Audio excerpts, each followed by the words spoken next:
Now it is your question number 11, NCERT exercise 8.1, and your question is state whether the following are true or false. Justify your answer.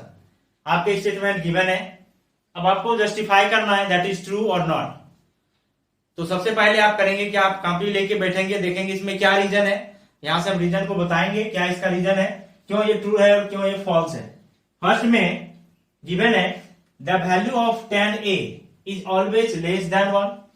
हम first यहां पर reason दे रहे हैं। First के लिए reason हम एक राइट एंगल ट्रायंगल को ड्रॉ करते हैं, that is a right angle triangle, that is P and B and H।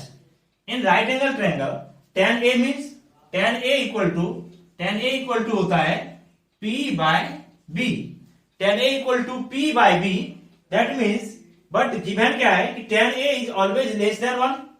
P by B means यदि दोनों इक्वल हो तो वैल्यू 1 होगा, बट हो सकता है यदि P ग्रेटर हो, P यदि बड़ा हो तो इसका वैल्यू मोर देन 1 होगा।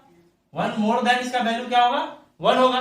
तो क्या ये पॉसिबल है, ये क्या कहना सत्य है, ये सही है क्या? It is not true that tan a equal to P by B, that means it value always less than 1। ये 1 से ज्यादा भी हो सकता है, इसलिए ये जो गिवन स्टेटमेंट है वो क्या हो गए, फॉल्स हो गए। यस, ये गिवन स्टेटमेंट फॉल्स हो गए। क्वेश्चन नंबर 2 में देखते हैं। 2 में गिवन है sec a equal to 12/5 for some value of angle a। अब किसी एंगल a के लिए, सपोज एंगल a ये है, इसमें एंगल a के लिए बेस क्या होगा, बेस ये होंगे, परपेंडिकुलर क्या होगा। क्वेश्चन नंबर 2 का रीजन देखिए, यहां पर 2 का रीजन दे रहे हैं। बेस एंगल a के लिए ये होगा, परपेंडिकुलर एंगल a के लिए क्या होगा, ये होगा, और हाइपोटेनस तो सेम ही रहता है। इसमें कहा है sec a equal to 12/5। You know that sec a equal to होता क्या है, पहले ये जानेंगे। sec a का रेशियो क्या होता है हम जानेंगे। sec a जो होता है वो क्या है, किसके उल्टा, cos के उल्टा, cos b by h, तो ये हो जाएगा h by b। तो sec a equal to h by b। h by b means क्या, h by b। अब हाइपोटेनस क्या है, बट ये गिवन है 12/5, 12/5। 12 means h always greater than base and perpendicular, हमेशा क्या होगा, बड़ा होगा। But here h means 12 is greater than 5, means h is greater than b। That is possible means so that is true. ये क्या होंगे, ट्रू होंगे। Yes, it is possible. Next 3 number देखते हैं। cos a is the abbreviation used for cosecant of angle a।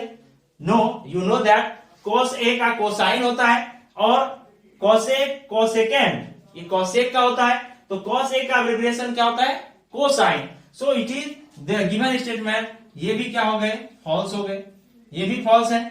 Next देखेंगे, cot a is the product of cot and angle a।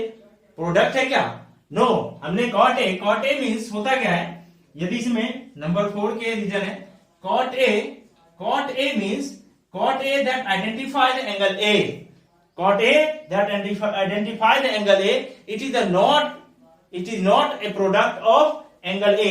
ये product नहीं है, हम ये नहीं कह सकते हैं cot a multiply angle a। That means ये सिर्फ एंगल a को आइडेंटिफाई करता है, that means the given statement will be false. ये भी फॉल्स होगा, ये इसके प्रोडक्ट नहीं होते हैं। नेक्स्ट देखते हैं क्वेश्चन नंबर 5 में। 5 में क्या रीजन है, स्टेटमेंट गिवन है sin theta equal to 4/3 for some angle theta.